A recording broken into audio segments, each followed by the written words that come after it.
आपकी होस्ट और दोस्त कल्पिता और आप देख रहे हैं ज्ञान और विज्ञान से भरा हमारा शो गर्भ संस्कार। दोस्तों, वैदिक साइंस और मॉडर्न साइंस दोनों ही दृष्टिकोण में गर्भ संस्कार को बहुत ही जरूरी माना गया है। मगर क्यों?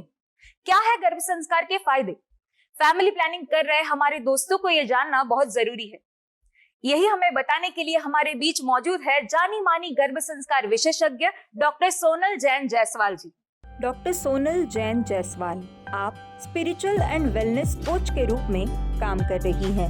आप spiritual intelligence, panchakoshas, chakras, karmas, mind power, kundalini जागरण, मृत्यु के बाद का जीवन सहित विभिन्न विषयों पर बातचीत, लेखन, ब्लॉग, परामर्श और ध्यान सत्र के माध्यम से लाखों लोगों के जीवन को छू रही हैं।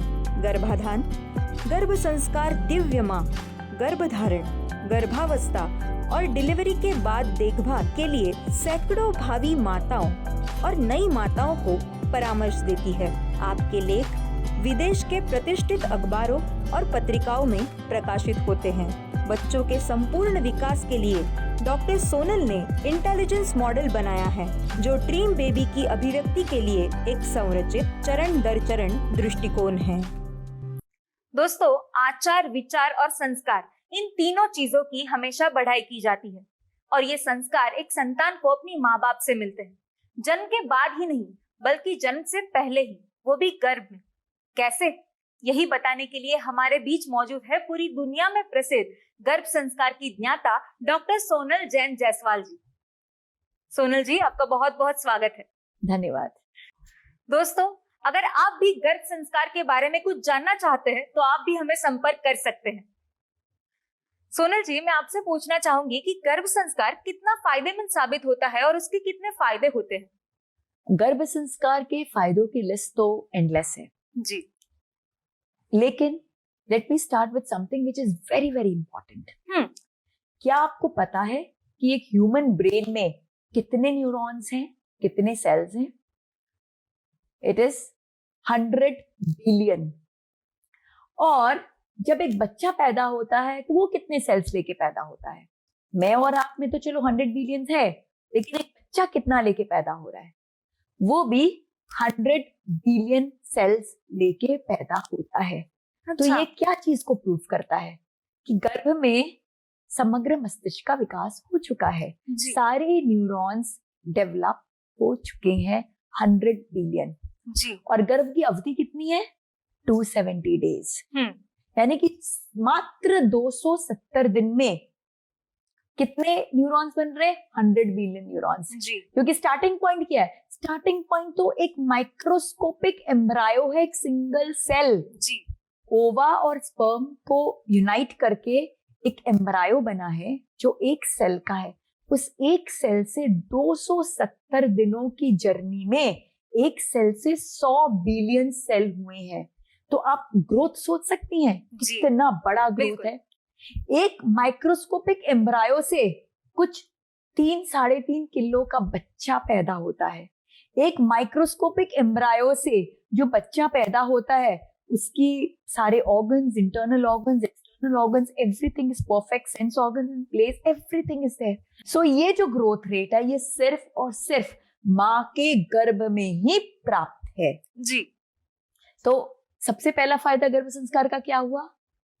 इसको अचीव करना जी, कि ये जो डेवलपमेंट हो रहा है, ये डेवलपमेंट करेक्ट हो। क्योंकि बच्चा तो 100 बिलियन सेल्स क्रिएट करेगा ही करेगा, because that's law of nature जी। हमारे भगवान जो है ना, शिव जी जो है, भोले भंडारी है, उन्होंने डिसाइड कर लिया भाई 100 बिलियन सेल हो जाना चाहिए, तो हो जाता है।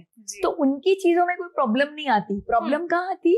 प्रॉब्लम हमारे अंदर आती है कि हम उसके साथ छेड़छाड़ करते हैं। उन्होंने जैसा सोचा था कि सब माएं जिस तरह से करेंगी और डेवलप करेंगी, हम वैसा नहीं करते हैं, कुछ गड़बड़ करने लग जाते हैं। तो डेवलपमेंट तो होता है, बट उसकी थोड़ी दिशा इधर उधर भटक जाती है जी। तो गर्भ संस्कार का फायदा क्या है?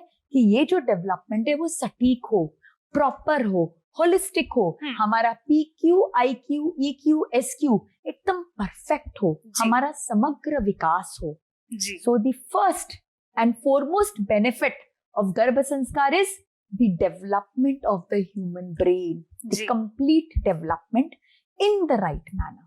जी मैम, गर्भ संस्कार से बच्चे को फायदा होता है ये तो हमने सुना है, लेकिन क्या उससे माँ को भी फायदा होता है?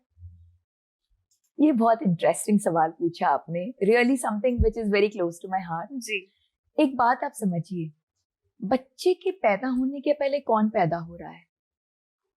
एक माँ खुद पैदा हो रही है. जी A mother is reborn and then the child is born. जी माँ का पूरा एक ओवरऑल एक डेवलपमेंट होता है, चेंज होता है. माँ एक वुमेन जो है गर्भाधान के पहले जो थी और एक बच्चे को डिलीवर करने के बाद जो होती है वो सेम नहीं रहती. जी और इससे मुझे ज्यादा कुछ बताने की जरूरत नहीं, अपने आजू बाजू में जाके देखिए, आपको खुद पता चल जाएगा. उसके अंदर फुल चेंज आ गया है at every level.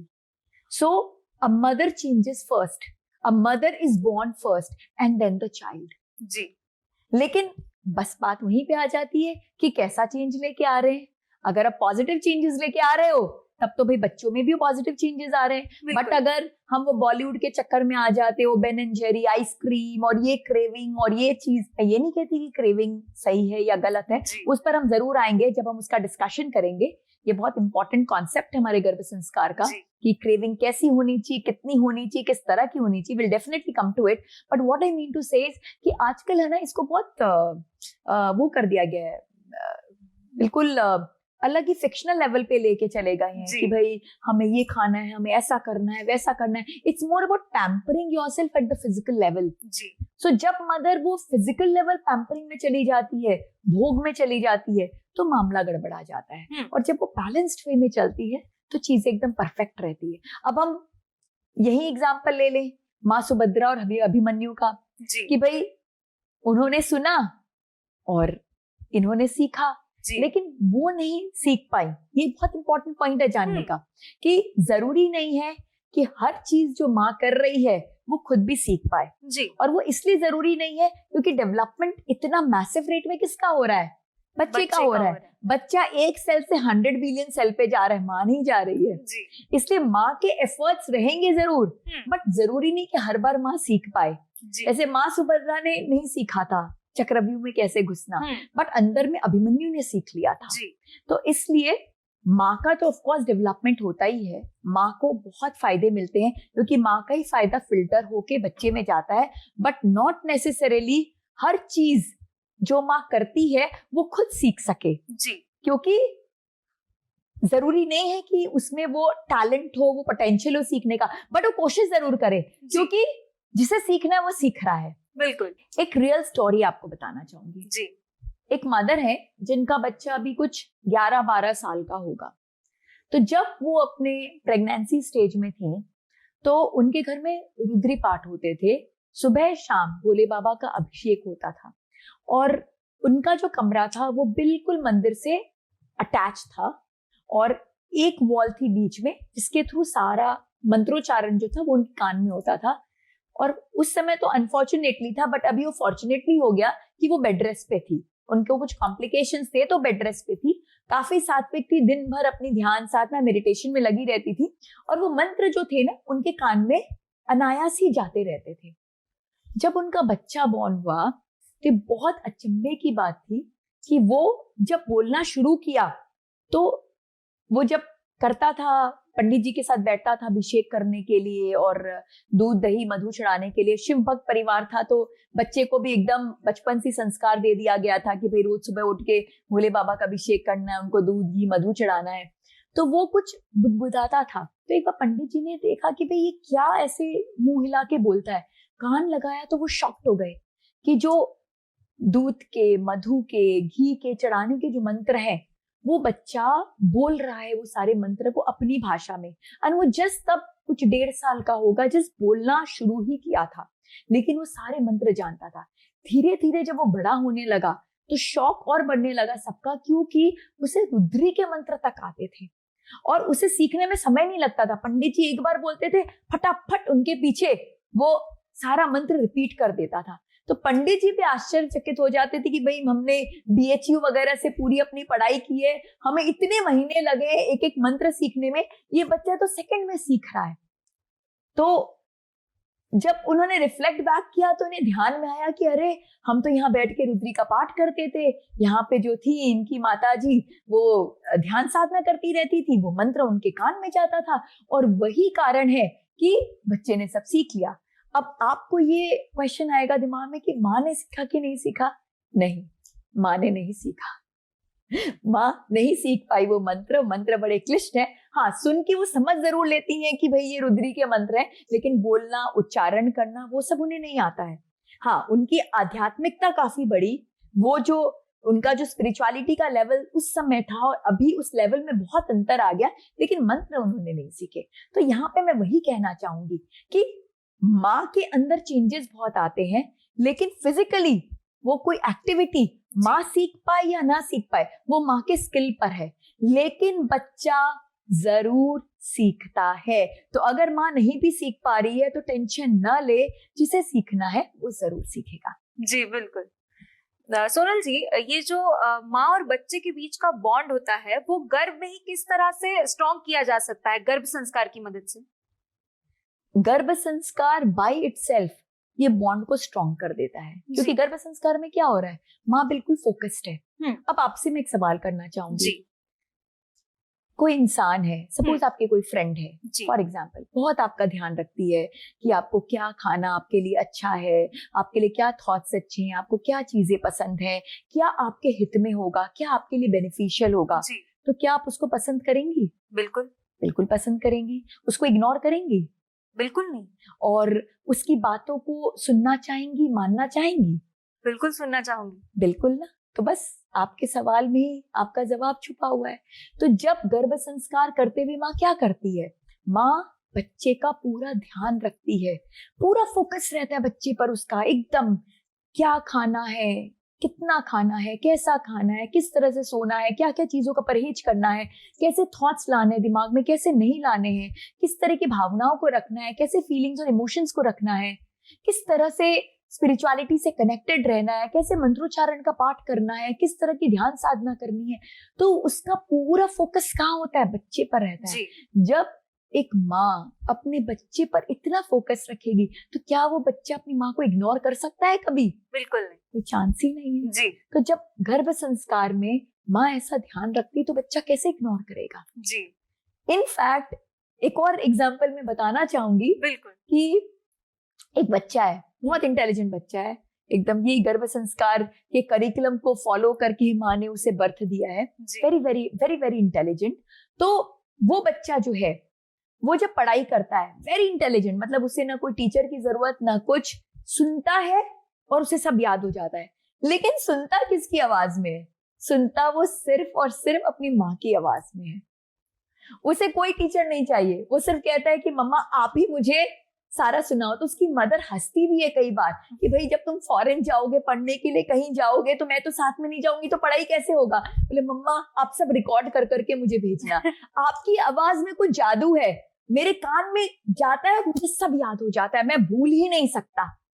तो क्यों ऐसा हो रहा है? क्योंकि बॉन्डिंग है, क्योंकि माँ कंटिन्यूअसली 9 महीने उसके साथ कनेक्टेड रही, उससे बातें करती रही, गर्भ संवाद करती रही। ये गर्भ संवाद भी गर्भ संस्कार का एक बहुत इंपॉर्टेंट पिलर है, जिसके बारे में हम डिटेल में कभी ना कभी जरूर चर्चा करेंगे। तो गर्भ संवाद वो करती रही, कनेक्टेड रही, कम्युनिकेशन डेवलप किया उसने, स्टैब्लिश करके रखा। तो आज वो बच्चा बिल्कुल कनेक्टेड है, किसी की बात माने ना माने, लेकिन अपनी माँ की बात जरूर मानता है। और उसकी माँ की जो बात है ना, वो उसके लिए बोलते हैं ना पत्थर की लकीर होती है। तो वो जो बॉन्डिंग है, वो बॉन्डिंग डेवलप हो ही नहीं सकती, पॉसिबल ही नहीं है अगर आपने गर्भ में उस तरह का ध्यान नहीं रखा हो। सो गर्भ संस्कार के द्वारा बच्चे के साथ आप एक बहुत स्ट्रॉन्ग बॉन्ड डेवलप कर सकती है, और आज के परिप्रेक्ष्य में तो बहुत जरूरी है, क्योंकि आज क्या है, बच्चों के बहुत मेंटर्स हो गए हैं। पहले होता था कि बच्चे वो 5-6 दोस्तों के साथ मिल रहे हैं तो यही 5-6 दोस्त से कुछ सीख रहे हैं। आज 5-6 दोस्त से बच्चे नहीं मिल रहे हैं, आज लाखों लाखों लोगों से मिल रहे हैं एक छोटे से मोबाइल के द्वारा। कनेक्ट होते हैं, पता नहीं किसका, कौन से यूट्यूब की कौन सी रील क्या उसे सिखा के जाती, हमें खुद को पता नहीं रहता। तो ऐसे परिप्रेक्ष्य में बहुत जरूरी है कि अगर एक माँ उसकी मेंटर बनके उसके साथ रहे और बच्चा 100% अपनी माँ के प्रति समर्पित रहे, तो पेरेंटिंग जो आज सबसे बड़ी चैलेंज है, वो सबसे बड़ी एक एंजॉयबल एक्सपीरियंस हो जाएगी। जी, शायद इसीलिए पुराणों में माँ को पहले गुरु का दर्जा दिया गया। बिल्कुल, no doubt about it, because जैसा कि मैंने आपको बताया, गर्भ में क्या हो रहा है, 100 बिलियन सेल्स बन रहे हैं, 80% ब्रेन का डेवलपमेंट हो रहा है। तो कौन है टीचर? माँ टीचर है। और क्या है स्कूल? माँ का गर्भ है स्कूल। तो माँ और माँ के गर्भ से बड़ा कोई ना गुरु है, ना कोई पाठशाला है। मैं आपसे पूछना चाहूंगी कि गर्भ संस्कार के माध्यम से हम अपनी मनचाही संतान किस तरह से पा सकते हैं? गर्भ संस्कार का बेसिस ही ये है कि माँ जैसा सोच रही है वैसा वो प्रोजेक्ट करती है, और उस तरह का बच्चा उसके प्रोजेक्शन से क्रिएट होता है। तो इसकी एक बहुत स्पेशल कहानी है मार्कंडेय पुराण में। मार्कंडेय पुराण में एक बहुत ही तेजस्वी रानी थी, रानी मदलसा। वो पत्नी थी राजा ऋध्वज की। तो रानी मदलसा बहुत ही भगवान के प्रति समर्पित थी, बहुत स्पिरिचुअल थी, पायस थी। तो जब उन्होंने गर्भ धारण किया तो उनके मन में ऐसा भाव आया कि ये जो बच्चा पैदा हो रहा है, ये एक सन्यासी होगा जो इस संसार का कल्याण करेगा। और उनके गर्भ से पैदा हुए विक्रांत, और जब वो पैदा हुए तो मात्र 4 या 5 वर्ष के होंगे।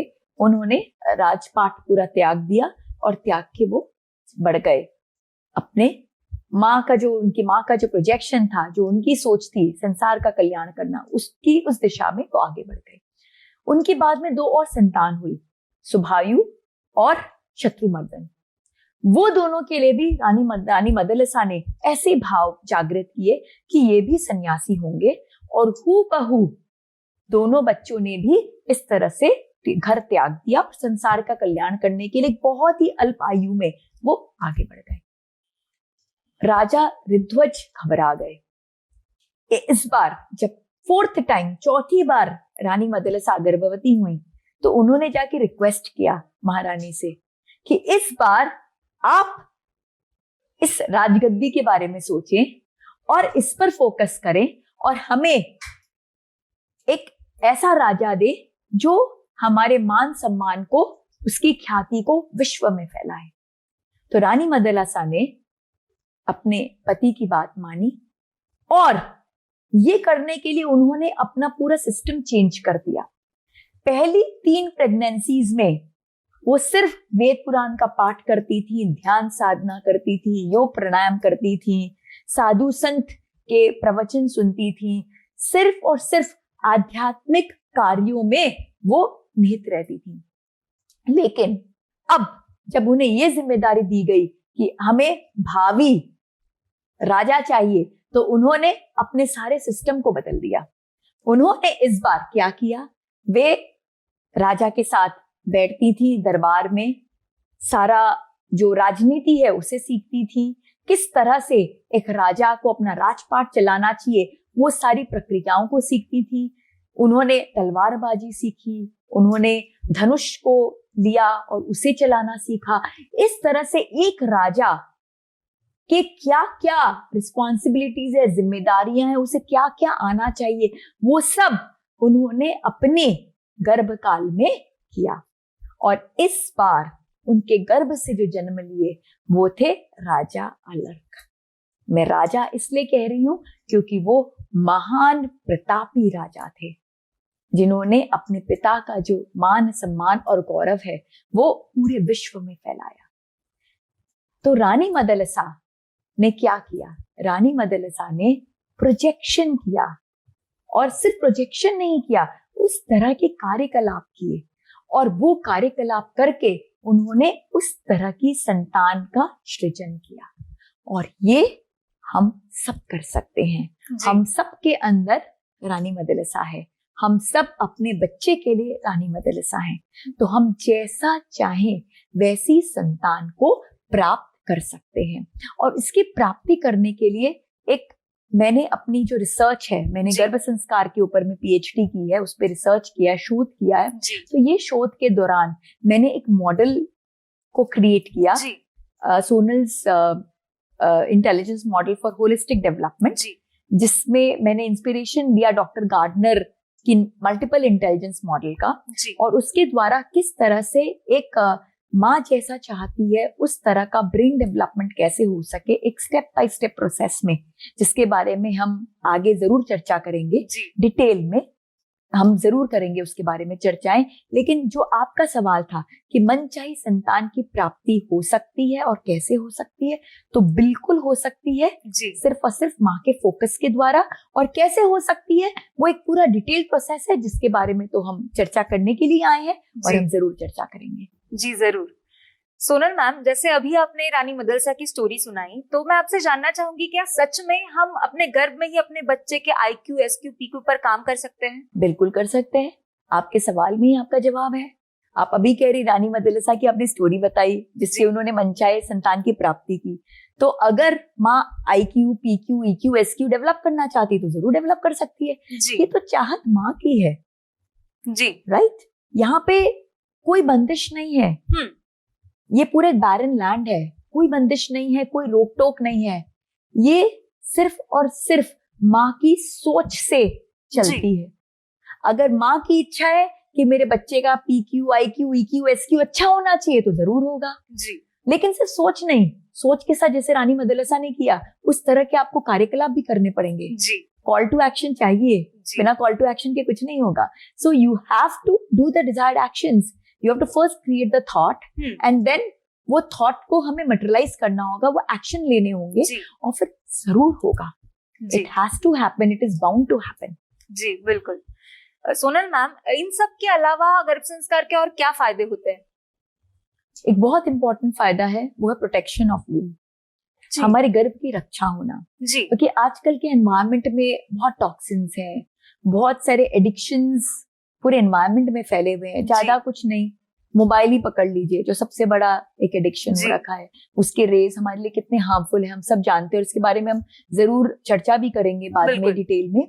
सो जो पूरा एनवायरनमेंट है, हम जो खाना भी खा रहे हैं उसमें भी बहुत केमिकल्स हैं, पेस्टिसाइड्स हैं, प्रिजर्वेटिव्स है, तो ये पूरा एनवायरनमेंट जो है वो कुछ हद तक दूषित हो गया है। और इसके कारण क्या हो रहा है, इसका इम्पैक्ट हमारी फर्टिलिटी पे आ रहा है, और यही कारण है कि मिसकैरेजेस और ये सब के चांसेस होने लग गए हैं, कंसेप्शन में इश्यूज आने लग गए हैं, और इस तरह की प्रॉब्लम्स होने लगी है। लेकिन जब हम गर्भ संस्कार की पद्धति पे चलते हैं, हम इन सब चीजों का ध्यान रखते हैं, जिसके बारे में हम डिटेल में डिस्कस करेंगे अपने आगे के एपिसोड्स में। जब हम ये सारी चीजों को फॉलो करते हैं प्रॉपरली, तब हम ये सारे जो प्रॉब्लम्स हैं उसमें काफी हद तक नियंत्रण पा सकते हैं। एंड देन आजकल के मेडिकल साइंस बहुत आगे बढ़ चुका है। सो इस मेडिकल साइंस ने जो इतनी डेवलपमेंट की है, इसका हमें फायदा लेना चाहिए। बिल्कुल। और ये फायदा तभी होगा जब हम गर्भ संस्कार की पद्धति को फॉलो करें, बिकॉज वो आपको वो इनपुट देगा, वो आपको वो बोलते हैं ना दैट वेपन देगा कि भाई आप इसको अचीव कर सके। बिकॉज हमारे पास फैसिलिटीज तो सारी है, बट उस फैसिलिटीज को यूज करने के लिए हमारे अंदर वो ताकत तो होनी चाहिए। तो गर्भ संस्कार हमारी उस ताकत को बढ़ाएगा। तो वो एक बहुत इंपॉर्टेंट एस्पेक्ट है कि हम अपने गर्भ की रक्षा करते हैं। और इसके अलावा एक और जो बहुत इंपॉर्टेंट एस्पेक्ट है वो ये है कि जेनेटिक इश्यूज भी हम गर्भ में ठीक कर सकते हैं। अच्छा, जेनेटिक म्यूटेशन तक हो सकता है। आपने भक्त प्रहलाद का तो नाम सुना होगा। जी बिल्कुल, उनसे बड़े भक्त तो शायद ना कभी कोई थे, और पता नहीं होंगे कि नहीं होंगे, क्वेश्चन मार्क है। बट आज तक के तो सबसे बड़े भक्त हैं। विष्णु भगवान के अगर सबसे परम भक्त जो थे वो भक्त प्रहलाद थे। लेकिन भक्त प्रहलाद पुत्र किसके थे पता है आपको? वो हिरण्यकशिपु के पुत्र थे, जो सबसे बड़े दानव थे। तो दानव के घर पर सबसे बड़ा भक्त पैदा हुआ। कैसे हो गया ये बड़े अचंभे की बात है कि जो सबसे बड़ा दानव है, जो सबसे बड़ा ईश्वर का शत्रु है, उसके घर में ईश्वर का सबसे परम भक्त पैदा हो रहा है। वो इसलिए हो पाया क्योंकि भक्त प्रहलाद की जो माँ थी, माँ केयाधु, उन्होंने अपने पूरे गर्भकाल में इस गर्भ संस्कार की जो फिलॉसफीज हैं जी इसका पूरा पालन किया, और इस हद तक पालन किया कि पूरा जेनेटिक म्यूटेशन हो गया। कहाँ दानव कहाँ भक्त, जी एक दानव के घर में भक्त जी ने जन्म लिया। तो इस हद तक आप जेनेटिक म्यूटेशन प्राप्त कर सकते हैं। ये तो मैंने बहुत अलग लेवल का एग्जाम्पल दे जी। दिया। छोटी छोटी अगर बातें करें कि भाई किसी फैमिली में कोई जेनेटिक डिजीज चल रही है, कुछ डिसऑर्डर्स चल रहे हैं, तो डॉक्टर को हमेशा इस बात की आशंका रहती है कि भाई ये परिवार में तो ये चीजें चली आ रही है, तो बहुत हाई प्रोबेबिलिटी है जी कि बच्चे को भी आ सकती है। तो डॉक्टर क्या कहते हैं, बहुत हाई प्रोबेबिलिटी है, तो प्रोबेबिलिटी में एक छोटा सा चांस है कि वो ना भी हो। जी तो गर्भ संसार के द्वारा आप उस छोटे से स्थान को टैप कर सकती हैं और इंश्योर कर सकती हैं कि वो प्रॉब्लम्स ना आए। हो। तो गर्भ संस्कार के फायदे तो बहुत हैं, बट कहते हैं ना कि जलेबी को जब चखते हैं तो ही उसके स्वाद का आनंद आता है। जी, चर्चा हम जितनी कर ले मजा नहीं आता, वो चखने में आता है। जी तो इसके फायदे का अगर आप लोगों को बेनिफिट लेना है तो इस मार्ग पर आगे बढ़ जाइए, क्योंकि जब आप इस मार्ग पर बढ़ेंगे ना तब उस फायदे को आप खुद महसूस करेंगी, और जब उसको खुद महसूस करेंगी तब आप जानेंगी कि है क्या। सोनल मैम, आपने बहुत ही अच्छे फायदे बताए। कई फायदे तो हमें पता भी नहीं थे कि गर्भ संस्कार से ये फायदे हो सकते हैं। आप यहाँ पर आई, आपने अपना कीमती समय निकाला, इसलिए आपका बहुत बहुत शुक्रिया। धन्यवाद। दोस्तों, अगर आप भी गर्भ संस्कार के बारे में और जानना चाहते हैं तो आप हमसे जुड़ सकते हैं। हमारे कॉन्टैक्ट डिटेल्स नीचे दिए गए हैं। अब अपनी होस्ट और दोस्त कल्पिता को इजाजत दीजिए। फिर मुलाकात होगी गर्भ संस्कार के अगले एपिसोड में। तब तक अपना ख्याल रखिए।